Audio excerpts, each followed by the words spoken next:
Cərimə atışı bir xal. Gördüyünüz bütün bu ağ sahədən atış 2 xal. Basketbolda. Üçüncü basketbolda 1 idi. Bu da 2. 2.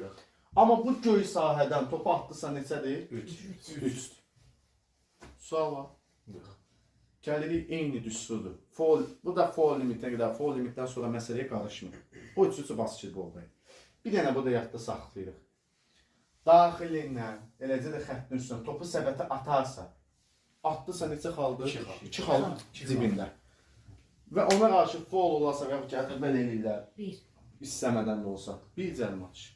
Düşməsə neçə xallıq haqqını əlindən aldı? 2.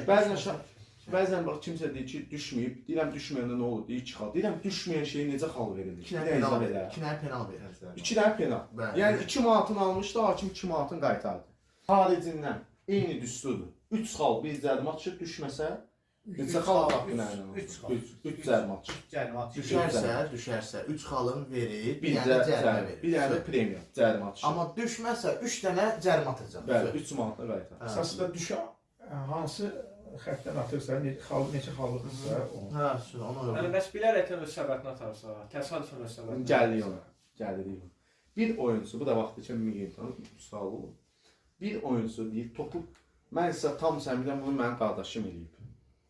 Bax, qardaşım, biz basketbol yaşaymışıq, səhv eləmirəmsə, Qaradağla oynayırıq. Onlar da ən güclüydür, Qaradağla. Bir basketbolcu topu istəməyədən, topu öz səbətən atarsa,